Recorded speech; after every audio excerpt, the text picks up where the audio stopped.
Hello YouTube family, કેમ છો? જય માતાજી. તો અત્યારે છે ને વાગી ગયા છે 4:30 અને અમારે છે ને 3:30 વાગ્યાનો એટલો ધબધબાટી વરસાદ ચાલુ થયો છે કે વાત જવા દો. વરસાદ એટલો છે અને પવન એટલો છે. 1 કલાકથી કન્ટિન્યુ હજી વરસાદ આવે છે અને પવન એટલો આવે છે. હવે જ્યારે બંધ થશે ખબર નહીં, પણ આજ તો વરસાદ તો દરરોજ હોય જ છે. પવન એટલો બધો ન હોતો, નાસ્તો છે ને વાવાઝોડા જેવો પવન એટલો છે. અને આજ સવારના છે ને જયદીપ નહીં જ્યાં હતા, ઓલી પ્રોફેશનલ લાઇટો લાવવાની હતી ને બધી લાઇટો લેવાની ગયા હતા, તો એ લઈ અને આવતા રહ્યા છે. અને એ લાઇટો છે ને અમને આ સીલિંગની લાઇટો કરતાં એ લાઇટો વધારે મોંઘી પડી એવું થયું છે. તો કાંઈ નહીં, હાલો હવે જે થયો શું કહેવાય, જ્યાં મૂકવાની હતી ત્યાં તો મૂકવી જ પડશે એટલે લઈ આવ્યા છીએ. અને બીજી છે ને એક કોમેન્ટ એ બહુ આવે છે કે તમે છે ને જૂના મકાનમાં આટલો ખર્ચો કરો છો એની કરતાં નવું મકાન લઈ લીધું હોત તો એની વિશે છે ને એક વિડીયો આપણે બનાવશું એટલે તમને થોડોક અંદાજ આવી જશે કે આ મકાનમાં અમે ભૂલે આટલો ખર્ચો કર્યો, આ તે બધી વાત તમને સમજાઈ જશે. તો ફાઇનલ આજ છે ને બધી જગ્યાએ કલર થઈ ગયો છે. હવે એક છે ને ચોકડીમાં જે ગ્રીલ નાખેલી છે ને અહીંયા, એક મેઇન ડોર ઉપર ગ્રીલ છે અહીંયા, અને એક છે ને બાલ્કનીમાં ગ્રીલ છે ત્યાં છે ને કલર કરવાનો બાકી રહ્યો છે. એ ગ્રીલે બ્લેક કલર જે કરવાનો છે બાકી રહ્યો છે એ હવે કાલ કરવાના છે, કેમ કે આજ વરસાદ એટલો આવે છે ને એટલે ગ્રીલે કલર કરાય એમ છે. અને કલર કરે તો ગયો છે એટલે આજ ગ્રીલે કલર નહીં કરે, કાલ કરશે. અને અત્યારે છે ને સાફ સફાઈ બધી થોડી ઘણી હાલે છે અને એવું બધું કામ છે. સાંજે છે ને મારે બનાવી છે પાણીપુરી, કેમ કે કાલની છે ને મને પાણીપુરી બહુ યાદ આવી. હમણાં ઘણા દિવસથી ખાતી નથી ને તો પાણીપુરી બનાવવાની છે. અને કાલ છે ને મારે ખાવી હતી, જયદીપ જ્યાં હતા એ કે હશે તો હું લેતો આવીશ, પણ એમને કેટલા 9:30 વાગી ગયા હતા પછી જે મળી નથી. કાલ છે ને રમેશભાઈ પંખા ફિટ કરવા આવ્યા હતા ને તો મોડું થઈ ગયું હતું, તો જયદીપ જ્યાં તે હતી નહીં. અને કાલે મેં ફુદીનો લીધો હતો પણ ધાણાને એવું લેવા જવાનું હતું તે છે ને વરસાદ આવતો હતો, હું બસ કંઈ જઈ નથી.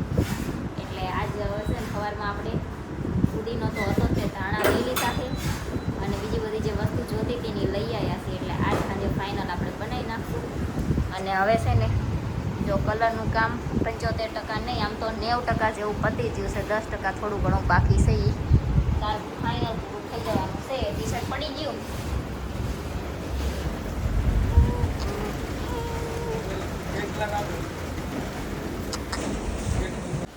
તો આજ છે ને જો સ્ટોરરૂમમાં કલર કરવાનો હતો ને એટલે સ્ટોરરૂમમાંથી આપણે બધી વસ્તુ છે ને ખાલી કરી નાખી હતી.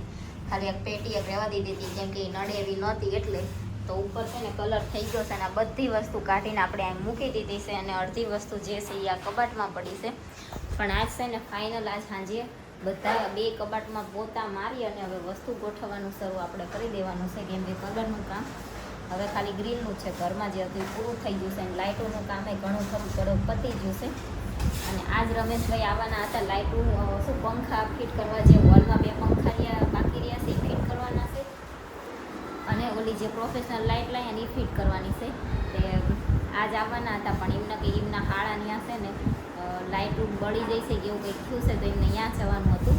તે મેં એમ કીધું, મેં કીધું તમારા હાળાનું કામ આજનો દી મેં કીધું બાકી રહેવા દો અને અમારા ઘરે મેં કીધું આજ પૂરું કરી નાખો એટલે તમારું કામ આજે પૂરું થઈ જાય. બસ કાલ તમે ત્યાં જાયજો તમારા હાળા ત્યાં. અને એમના હાળા અહીં સુરતમાં નથી રહેતા, કેમ કે અહીંયા જે રહેશે તો એમને ત્યાં જવાનું હતું. તો મને કહેશે તમારે હું કે મારા છૂટાછેડા કરાવી નાખવા છે કે તમારી લાઇટો ખાટું થઈને. તો હવે આજ આવે કે નહીં ખબર નહીં. જો આજ આવશે તો રમેશભાઈનું કામ બધું પૂરું થઈ જશે લાઇટનું, અને નહીં આવે તો પછી કાલ પૂરું થશે. અને ફર્નિચરવાળા ભાઈ કે હવે જે કાચ બાકી રહ્યા છે એ નાખવા આવવાના છે કરે છે આજ આવીને કાલ આવીને. અને ડ્રેસિંગનો કાચ જે છે ને એનું તો એ માપ લેવાનું તે હજી બાકી રહી ગયું છે એમને, તો એ માપ લેવા આવશે. અને મંદિરની છે ને એક રેલિંગ બાકી છે, મંદિરની કાંગરી બાકી છે અને રસોડામાં કબાટનો કાચ બાકી છે. તો એ ફર્નિચરવાળા ભાઈનું થોડુંક 1 દિવસનું કામ છે, 1 દિવસનું રમેશભાઈનું છે અને કલરવાળા ભાઈનું કાલ પૂરું થઈ જશે. તો આ રીતની કંઈક બધી અપડેટ હતી અમારા ઘરની. અને હવે તમને 1-2 દિવસ પછી બધી વસ્તુ ગોઠવવાનું ના તેને એ બધું જોવા મળશે. એ પછી છે ને હવે કામ પૂરું થઈ જશે. તો હાલો હવે બટેકા બફાઈ ગયા હોય તો ખોલવીને એવું બધું કરવું. અત્યારે છે જો વાગી ગયા છે 6:30 અને આજ છે ને હેતરાજ હજી સ્કૂલેથી આવ્યો નથી, 6:30 થઈ ગયા તોય તે. અને 6 વાગ્યા તારી સ્કૂલમાંથી ફોન આવ્યો હતો કે અહીંયા છે ને પાણી ભરાણું છે તો વાનવાળા રિક્ષાવાળાને એવા આવી કે એમ નથી, તો એ કે તમે આવો અને હેતરાજને લઈ જાઓ. પછી હવે હું અહીંયાથી જઉં તો મારે તો રિક્ષામાં જવાનું થાય, રિક્ષા ત્યાં જાય એવું હતું ને. અને વેડ રોડ ઉપર ત્યાં બધે વધારે પાણી ભરાણું છે એમ કહેતા હતા, વરસાદ વધારે જ આવી જોઈએ એટલે. તો મેં કીધું હવે જયદીપને ફોન કરવો પડશે, કેમ કે હું રિક્ષામાં જાઉં તો કલાક વહી જાય, આમ ફરીને મારે જવું પડે એટલે. કેમ કે અહીંયાથી છે ને આ પ્રાઇવેટ રિક્ષા લઈને જાવી તો વાર તો લાગે તે રિક્ષા જાય એવું હોય ને પાણી ભરાણું હોય એટલે વાર લાગી જાય. પછી મેં જયદીપને ફોન કર્યો તો જયદીપે બળુભાઈને ફોન કર્યો તો બળુભાઈ સ્કૂલે લેવા યતરાજને પહોંચ્યા ને ત્યાં વાનવાળા ભાઈ પહોંચી ગયા હતા. કેમ કે મેં વાનવાળા ભાઈને ફોન કર્યો તો એમને પહેલાં એમ કીધું કે હું છે ને બીજા કોકને એમને છોકરીને લેવા ગયા હતા ને ત્યાં કે હું પાણીમાં હલવાણો છું એટલે એ કે વાર લાગશે એમ. તો જયદીપે બળુભાઈને ફોન કર્યો કે યતરાજને લઈ આવો, તો યતરાજને લેવા ગયા હતા વાનવાળા ભાઈ પોગી ગયા હતા, તો એ હવે યતરાજને લઈ અને આવે છે. અને અમે છે ને આ હાટું થઈને તે એકદમ નજીકની સ્કૂલ હોય ને એમાં યતરાજને મૂકવી કે આવું કંઈક હોય તો ફટોફટ જઈ અને લઈ આવે. પણ આ વખતે છે ને અહીંયાની સ્કૂલનો કંઈ એક્સપિરિયન્સ નહોતો ને એટલે આપણે એ ભાઈને મૂકવા પડ્યા હતા. પણ કાંઈ નહીં, હવે છે ને આવતી વખતે અમારા ઘરની બાજુમાં થોડીક નજીક એક સ્કૂલ બને છે, ત્યાં પછી એવું લાગશે તો એ ભાઈને ત્યાં લઈ લઈશું. અત્યારે હવે આવે છે યતરાજ ઘરે, તો વાનવાળા ભાઈ છે ને હવે યતરાજને લઈ અને નીકળી ગયા છે, હમણાં થોડીક વારમાં આવશે એ ભાઈ.